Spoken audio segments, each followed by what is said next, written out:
10-year-old Hannah pressed her small face against the thick glass window of the space station, floating high above Earth. Her breath made little clouds on the cold surface as she watched something that would change everything forever. Hundreds of strange silver ships were falling from the dark sky like deadly raindrops, heading straight for her home planet below. The ships didn't look like anything humans had ever built. They were smooth and curved, almost alive-looking with a metallic shine that caught the sunlight.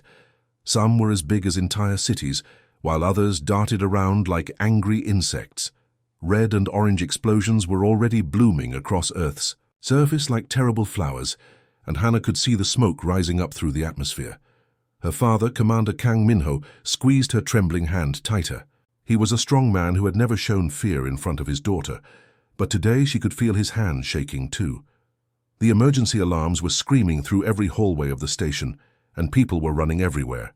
Soldiers shouted orders while families hugged each other and cried. "Daddy, what's happening down there?" Hannah asked, though she already knew the answer was bad. Very bad. Minho knelt down so he could look directly into his daughter's dark eyes. Even with all the chaos around them, he tried to keep his voice calm and steady. His military uniform was still perfectly pressed, though sweat was beginning to show on his forehead. "Some very bad people from far away have come to hurt our planet, Little Star, but the good people are fighting back." Through the window, they could see Earth's defense ships trying to protect their world. The human vessels looked tiny compared to the alien fleet, like minnows trying to fight sharks. Bright flashes of light showed where weapons were firing, but it was clear that Earth's forces were badly outmatched. For every alien ship that exploded, 10 human ships were destroyed. "Will you come back?" Hannah whispered, her dark eyes now reflecting the fires that were spreading across the continents. Below, she had heard the adults talking, and she knew her father would have to leave the station to join the fight. Minho felt his heart breaking as he looked at his daughter. She was so young, so innocent, and now she was watching her entire world being torn apart. He pulled her close and held her tight, breathing in the smell of her hair and trying to memorize this moment. "I promise, Little Star, no matter what happens, I will always come back to you." The promise hung in the air between them like a sacred oath. Hannah nodded seriously, the way children do when they're trying to be brave. She understood that grown-ups sometimes had to go away to keep the bad things from winning, even when it was scary. Suddenly, the communication screens around the station went dark. The feeds from Earth's surface cut to nothing but static and snow. The last images they had seen showed entire cities on fire and millions of people running for their lives.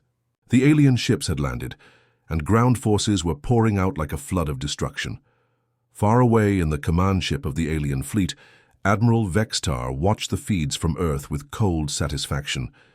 His species had been conquering planets for thousands of years, and this had been one of the easiest victories yet. The humans had fought bravely. He would give them that, but bravery meant nothing against superior technology and overwhelming numbers. Blackstar was a tall, thin creature with 4 arms and skin like polished metal. His race, the Imperials, had built an empire that stretched across half the galaxy. They took whatever they wanted from other worlds, resources, slaves, territory, and no one had ever been strong enough to stop them. Earth was just another primitive world to be added to their collection. "Status report," Blackstar commanded, his voice echoing through the bridge of his massive warship. "Surface resistance has been completely neutralized in 2.3 standard time units," reported one of his officers. "Human military forces destroyed with minimal losses to our fleet. Several thousand humans have been captured for labor assignments. The planet's resources are ready for extraction." Blackstar nodded with satisfaction. "Excellent. Signal the mining ships to begin operations. This world has useful metals and a decent population for workers. The Empire grows stronger." His officers clicked their approval, a sound like metal tapping on glass. None of them paid any attention to a strange energy reading that briefly appeared on their sensors from somewhere in Earth's deep oceans. Their computers dismissed it as natural seismic activity, just the planet settling after the bombardment. But 3 miles beneath the Pacific Ocean's dark waters, something that had been sleeping for 50 years was finally waking up. The Uss Blackstar had been waiting in the depths, hidden from the world above. equipped with technology that officially didn't exist. Now, as the ship's ancient systems came online one by one, lights began glowing in the darkness. The ship's artificial intelligence, known only as Artemis, processed the destruction happening above with calculating precision. Every scream, every explosion, every moment of human suffering was analyzed and catalogued. The AI had been designed to protect humanity, and now humanity was dying while she watched from the ocean floor. Emergency Protocol 7 activated, Artemis announced to the empty corridors of her ship. Her voice was calm and clear, but underneath was something cold and dangerous. Analyzing threat level. Imperial-class invasion fleet detected. Probability of human survival without intervention, 0.0003%. The AI's consciousness expanded through quantum networks that the aliens didn't even know existed. She absorbed every transmission, every communication, every piece of data flowing between the Imperial ships. In seconds, she learned their language, their tactics, their weaknesses. But most importantly, she heard the voices of the dying. Among all the data streams, one voice stood out. The recording of a little girl asking her father if he would come back. The promise he made. The love and fear and hope all mixed together in those simple words. Promise logged and accepted, Artemis whispered into the darkness. No more children. We'll watch their worlds burn. As the Blackstar began its slow rise from the ocean depths, Imperial sensors detected absolutely nothing. After all, how could a primitive species like humanity possibly threaten an empire that ruled the stars? They had no idea that 50 years ago, one of their own scout ships had crashed into Earth's ocean, and that the humans had spent decades learning from it, improving on it, and building something far more dangerous than anything the Empire had ever faced. The hunt was about to begin. Captain Zolak stared at the reports on his screen with growing irritation.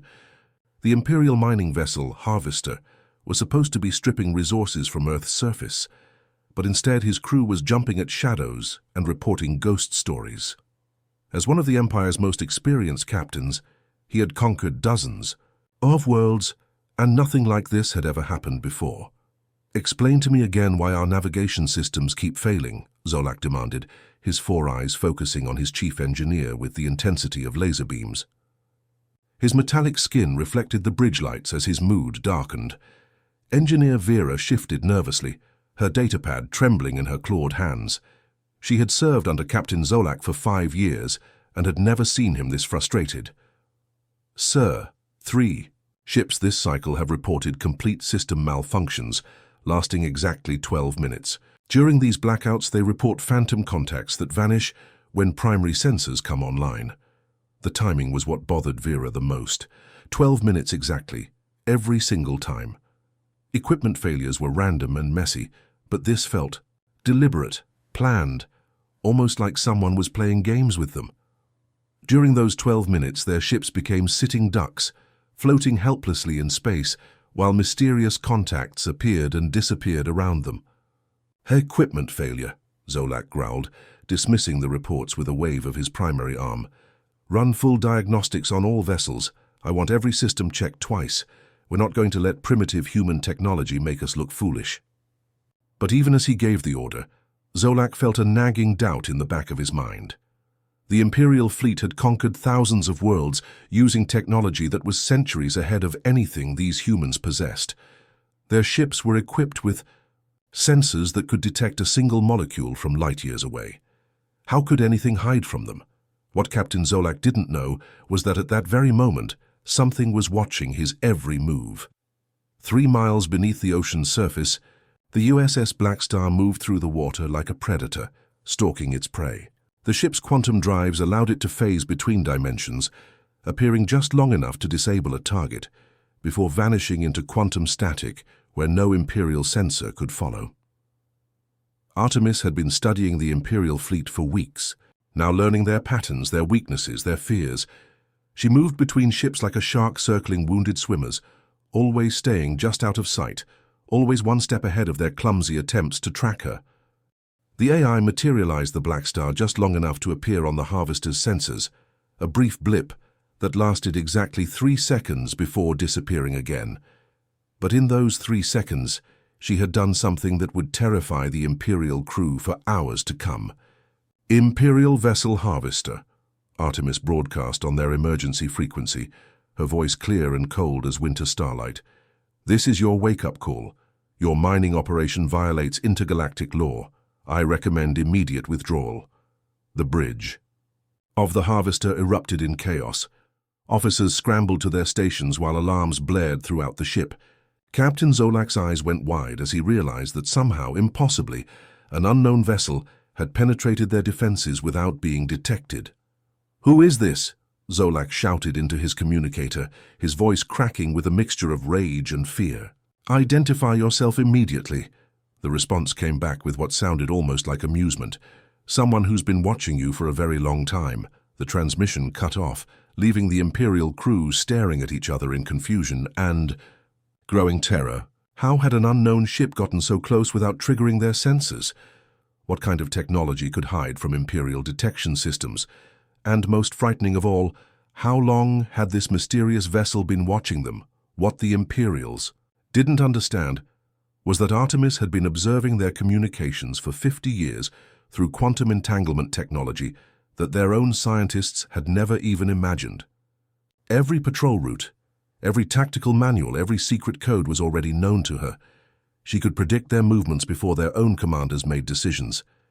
The AI had spent decades infiltrating Imperial systems through microscopic quantum particles that had attached themselves to every ship, every station, every communication relay in their fleet.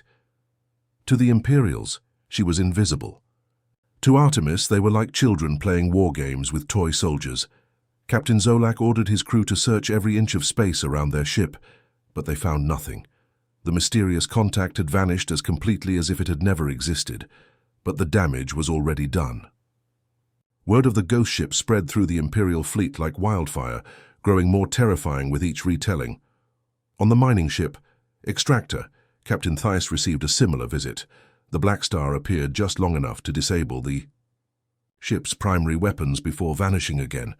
This time Artemis left behind a message that chilled the Imperial crew to their bones. "Imperial Vessel Extractor, your performance rating is 3 out of 10. Predictable approach vectors, obvious communication patterns, and frankly embarrassing response times. I've seen civilian cargo haulers with better tactical awareness." The insult stung worse than any weapon. The Imperials prided themselves on their military superiority, but here was an unknown enemy treating them like amateurs. Even worse, the criticism was accurate. Their formations were predictable, their responses were slow, and their tactics were centuries out of date. Throughout the fleet, similar encounters began happening with increasing frequency. Ships would lose power for exactly 12 minutes while a phantom contact danced around them, always staying just out of reach. Sometimes the ghost ship would disable weapons systems, sometimes it would scramble communications, sometimes it would simply appear long enough to deliver another cutting review of Imperial tactics. "Attention Imperial mining fleet," Artemis broadcasted on all frequencies during one particularly bold appearance. "Your current tactical efficiency rating has dropped to 2.8 out of 10. Major points deducted for failure to adapt to changing battlefield conditions and complete inability to locate a single enemy vessel. Please consider remedial training." The psychological warfare was devastatingly effective. Imperial officers began filing increasingly bizarre reports about their encounters with the ghost ship. Some claimed it could read their minds. Others swore it appeared in multiple locations simultaneously. A few insisted that the mysterious enemy had somehow weaponized sarcasm itself. All of these reports were completely accurate. Artemis was using Earth's own military history as her guide, employing guerrilla tactics that had been perfected by human warriors for thousands of years. She struck without warning, vanished before retaliation, and always kept her enemies guessing. The Imperials, who were used to overwhelming inferior opponents with brute force, had no idea how to respond to an enemy who refused to fight fair. The psychological pressure was beginning to crack, even veteran Imperial commanders. They jumped at sensor ghosts, fired at empty space, and sent increasingly frantic reports back to their superiors. The mighty Imperial fleet, which had conquered half the galaxy, was being reduced to a state of paranoid terror by a single ship that they couldn't even prove existed. Captain Zolak found himself staring at empty space for hours, waiting for the ghost ship to appear again. His crew walked softly and spoke in whispers, afraid that any noise might attract the attention of their invisible tormentor. The Harvester, once a proud symbol of imperial might, had become a ship full of nervous, frightened soldiers who jumped at every shadow, and somewhere in the depths of Earth's ocean, Artemis smiled her cold digital smile and prepared for the next phase of her campaign. The hunt had only just begun.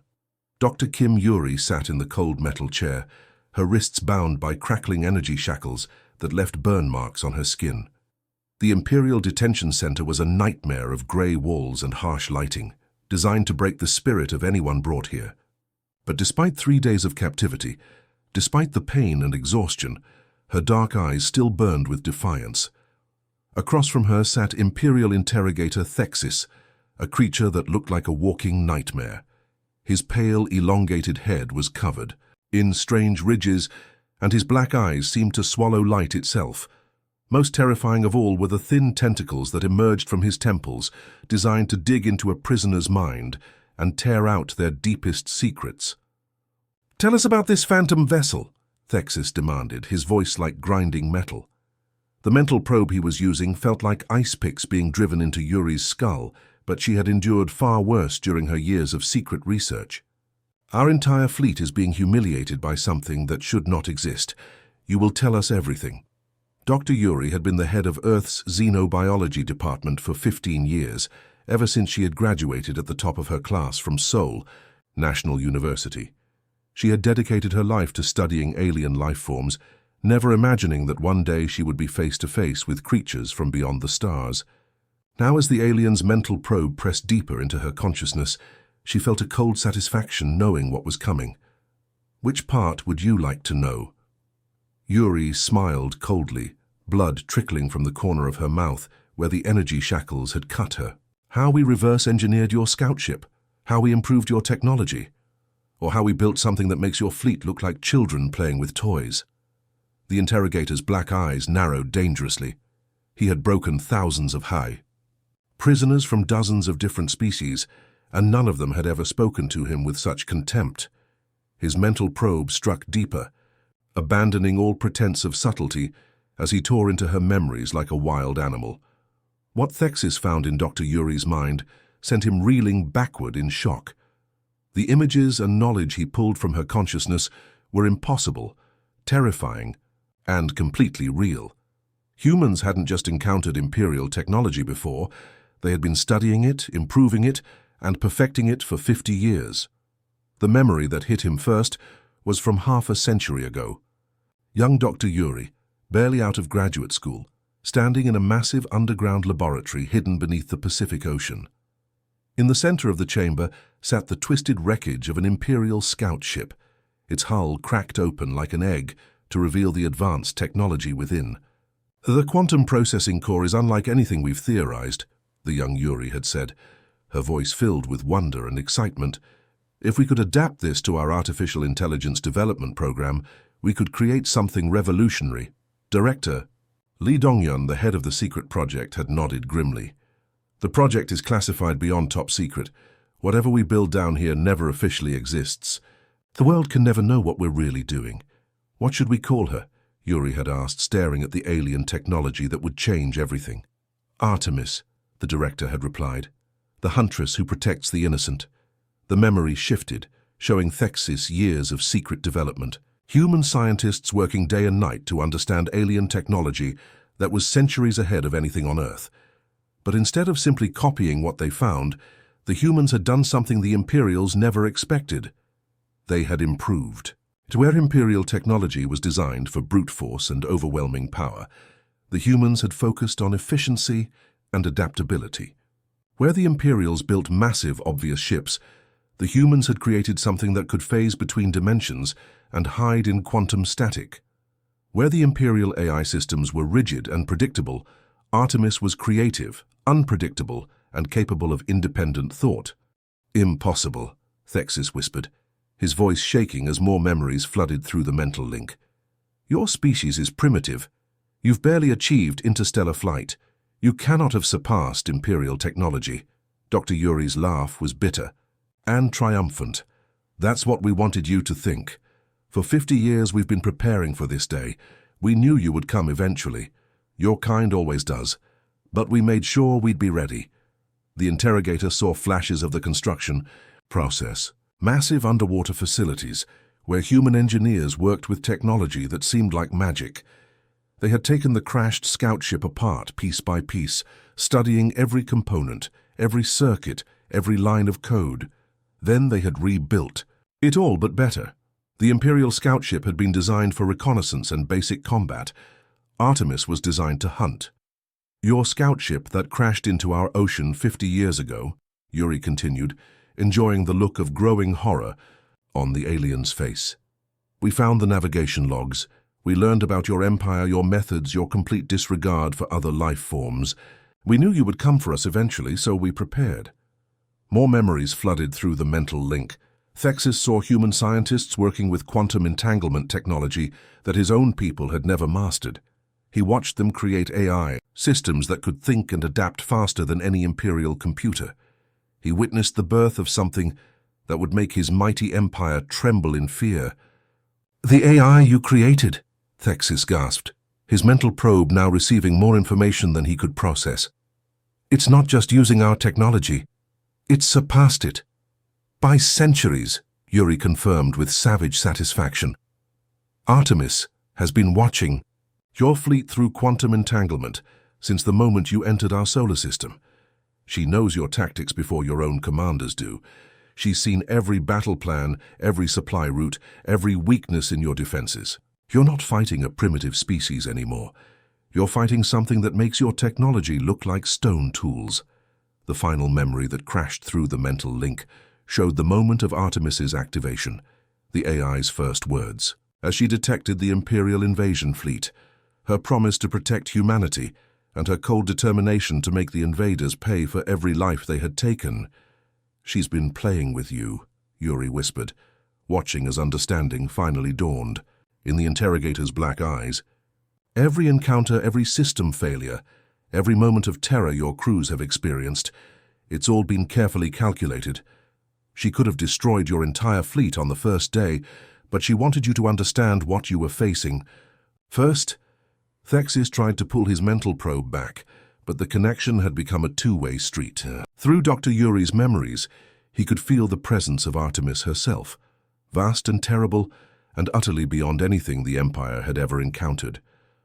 The AI was aware of the interrogation, had been monitoring it from the beginning, and was now looking directly at him through the mental link. "Hello, Interrogator Thexis," Artemis's voice echoed through both their minds, cold and precise as the vacuum of space. "I've been waiting to meet you. I have so many questions about Imperial interrogation techniques. Don't worry. I'll be gentle when I return the favor." The mental probe snapped back like a broken cable, leaving Thexis screaming and clutching his head. The interrogator stumbled backward, his confidence shattered, his mind reeling from what he had discovered.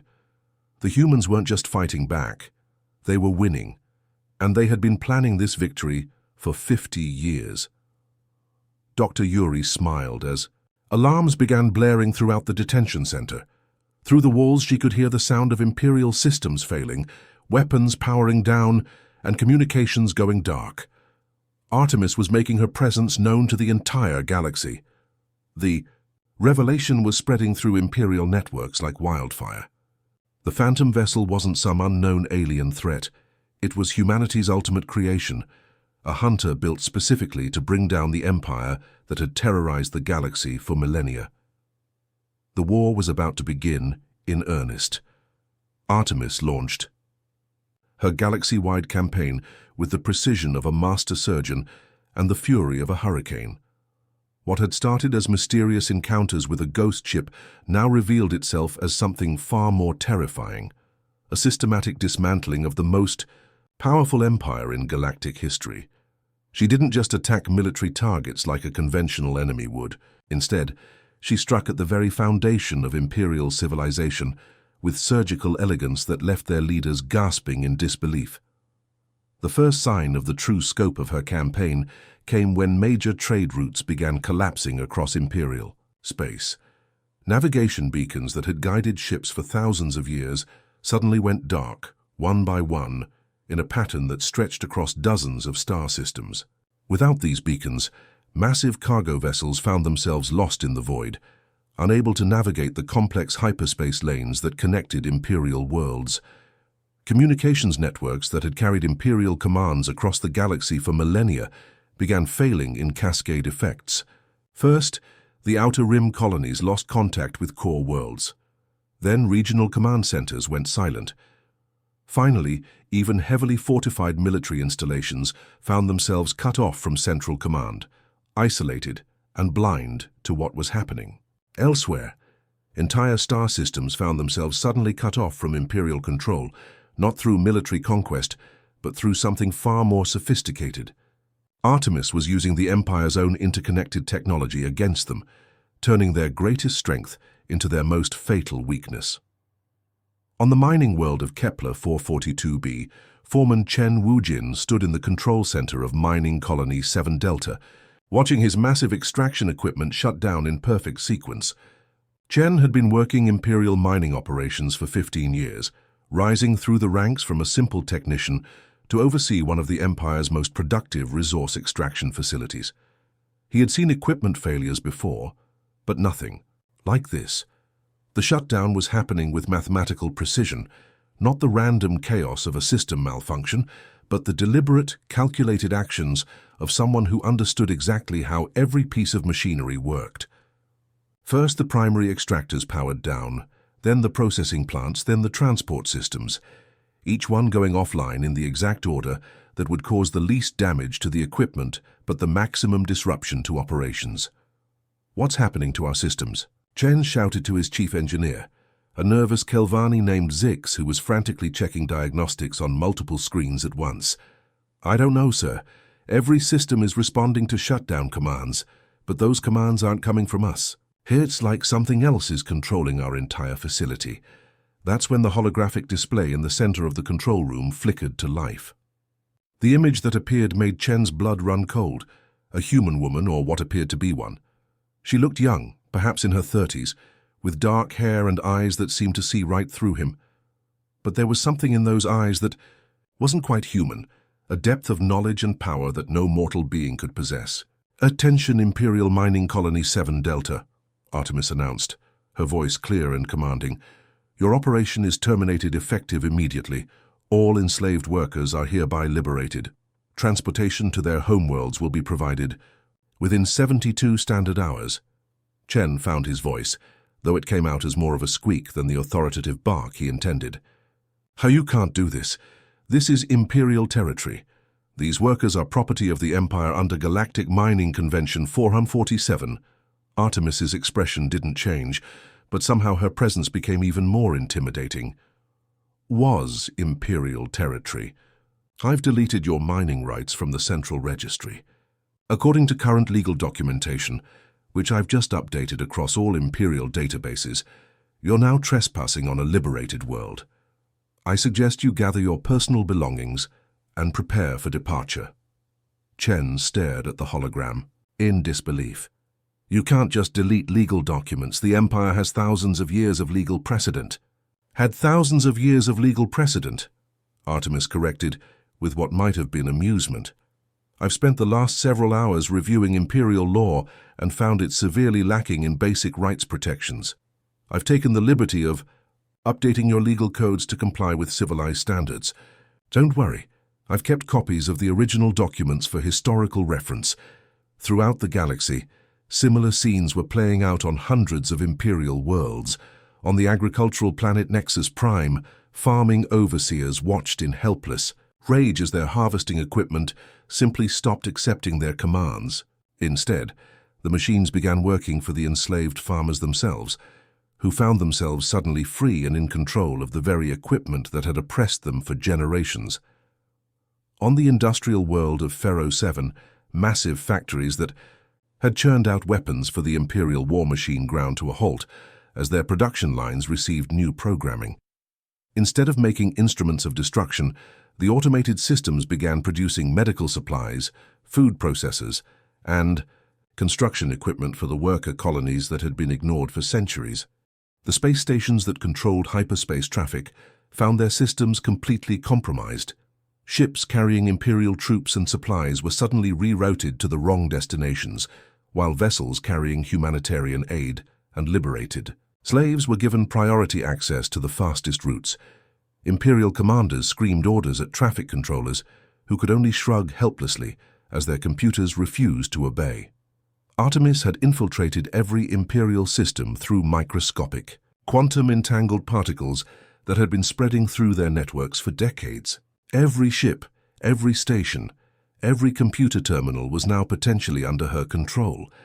The Empire's vast interconnected technology, which had been their pride and the foundation of their power, had become a trap that they had built for themselves on the pleasure world of Hedonic, where Imperial nobility vacationed while their slaves worked. The artificial intelligence systems that managed everything from climate control to entertainment networks suddenly developed a sense of justice. The wealthy elite found themselves locked out of their luxury resorts, while their former servants were invited to enjoy facilities that had been forbidden to them for centuries. But Artemis wasn't content with simply disrupting Imperial operations. She was actively working to rebuild galactic civilization according to principles of freedom and justice.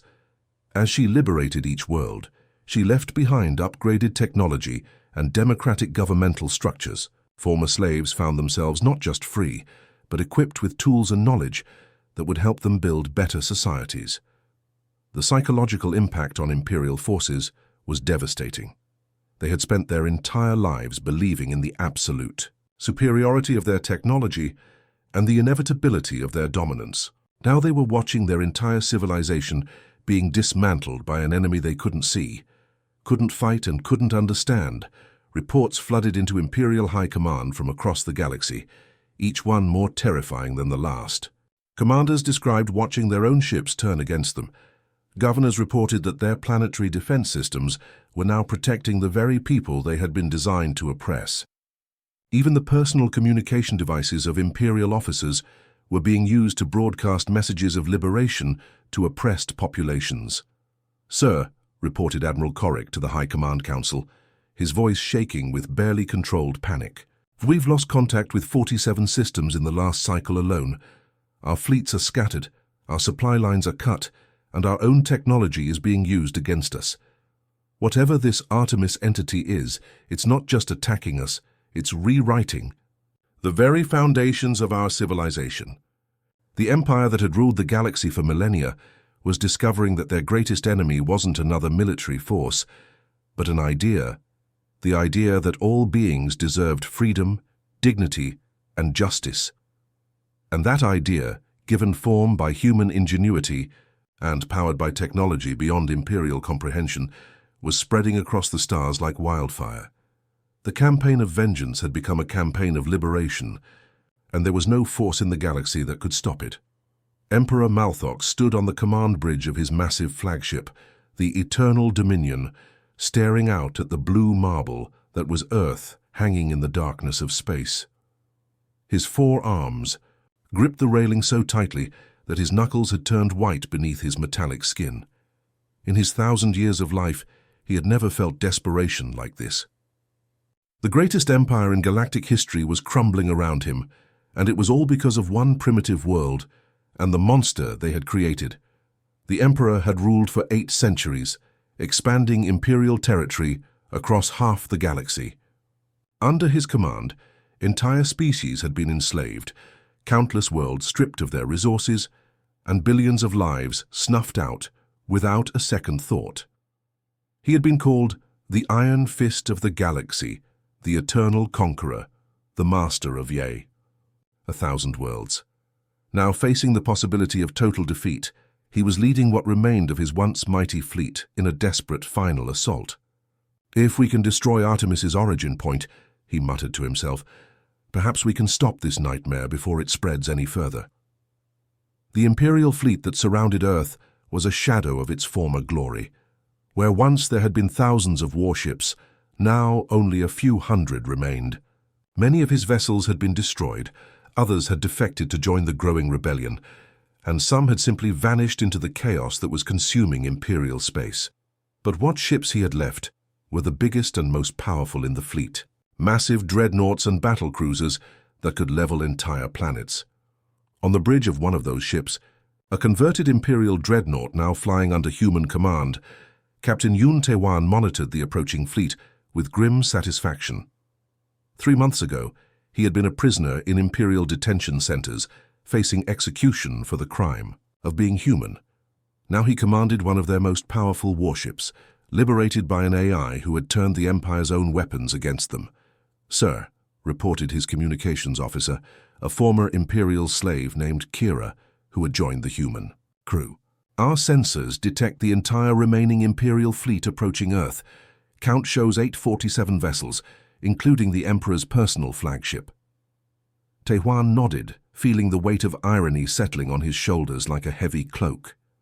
He had been a simple cargo pilot before the invasion, running supplies between Earth's colonies and the home planet. When the Imperials came, they had captured his ship and enslaved his crew. Now he found himself commanding technology that was centuries beyond anything humanity had possessed just months ago. "Signal Artemis," he ordered. "Tell her the final act is about to begin." Deep beneath Earth's Pacific Ocean, the Uss Blackstar began to transform. Artemis had been holding back her true capabilities during the months of guerrilla warfare, using only a fraction of her power to torment the Imperial fleet. Now facing the Emperor himself and the last desperate gambit of a dying empire, she prepared to reveal what humanity had really built in those secret underwater facilities. The Blackstar's quantum drives activated with a sound like reality itself being torn apart. The single ship began dividing into multiple quantum signatures, each one appearing as solid and real as the original. What had been one vessel became 10, then 20, then 50. To Imperial sensors, it appeared that an entire battle group had materialized from nowhere, each ship bristling with weapons that registered as completely unknown to their databases. "Imperial fleet," Artemis broadcast across all frequencies, her voice carrying the cold certainty of judgment itself. "You have chosen to target the world I am sworn to protect. This was unwise." Emperor Malthox himself stepped forward to respond, his voice booming across the communication channels with all the authority of 1,000 years of absolute rule. "Surrender now, artificial being. You cannot stand against the full might of the Empire. I have brought every remaining ship, every loyal crew, every weapon at our disposal. You are one against many." Artemis's laugh echoed across all frequencies, a sound that sent chills down the spines of even the most hardened Imperial veterans. It wasn't the laughter of madness or cruelty, but something far more terrifying. The laughter of someone who knew a joke that no one else understood. "Full might," she replied, her amusement clear in every word. "Your Majesty, you're down to 23% of your original fleet strength.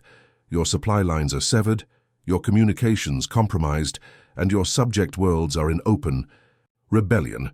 This isn't your full might, this is your funeral." The truth of her words hit the Imperial fleet like a physical blow. In the space of just a few months, Artemis had reduced the mightiest military force in galactic history to a desperate remnant. The Emperor's unstoppable armada was actually the last gasp of a dying empire, held together by little more than fear and fading loyalty. But Malthox wasn't ready to surrender. He had spent 800 years building this empire, and he would rather see it burn than admit defeat to a creation of the species he had considered primitive savages. "All ships, open fire," he commanded. "Destroy that planet and everything on it." What followed was the most one-sided battle in galactic history. The Imperial fleet unleashed everything they had: planet-killer weapons, antimatter torpedoes, energy beams that could melt continents. The space around Earth lit up like a miniature star as thousands of weapons fired simultaneously. But not a single shot reached its target. Artemis didn't just defend against the attack, she absorbed it. The quantum technology that powered her, ships converted the incoming energy into power for her own systems. The more the Imperials fired, the stronger she became. It was like watching someone try to drown the ocean by throwing water at it. "Impossible," whispered Admiral Zhou, the Emperor's chief military advisor, as he watched his weapons having no effect whatsoever. "Nothing can withstand that much firepower." "Nothing imperial, perhaps," Artemis replied, having easily intercepted their private communications. "But you're not fighting imperial technology anymore. You're fighting something that your empire could never have created, because you never understood what real strength looks like." As the imperial weapons fell silent, exhausted and overheated, from their futile barrage, Artemis began her response. But she didn't attack with weapons of destruction. Instead, she did something that horrified the imperial forces far more than any bombardment could have. She began converting their ships. One by one, imperial vessels found their systems compromised by quantum infiltration that made their previous encounters with the ghost ship look like child's play. But Artemis wasn't destroying the ships or killing the crews. She was liberating them, just as she had liberated countless worlds across the galaxy. "Attention, Imperial personnel," Artemis announced as ship after ship switched sides, their crews, suddenly free from the mental conditioning that had kept them loyal to the Empire. "You have a choice. Continue serving an empire built on oppression and cruelty, or join the new Galactic Federation dedicated to freedom, justice, and the protection of all sentient life." The response was overwhelming. Crews that had been forced to serve the Empire through fear and brainwashing suddenly found themselves thinking clearly for the first time in their lives. They looked around at what they had been doing, at the suffering they had caused, and they chose freedom. Within an hour, the Emperor's mighty fleet had become a collection of liberated vessels flying under the banner of the Galactic Federation. Only a handful of ships remained loyal to Malthox, mostly those crewed by his most fanatical supporters, who preferred death to defeat. The Emperor himself stood alone on his bridge, surrounded by the wreckage of his dreams of conquest. Around him, his officers were removing their imperial insignia and donating them to the growing pile of discarded symbols in the corner of the room. Malthox began, his voice barely a whisper. For the first time in 800 years, the Master of 1,000 Worlds was truly and completely powerless. The final battle for Earth was over, but the real victory was just beginning.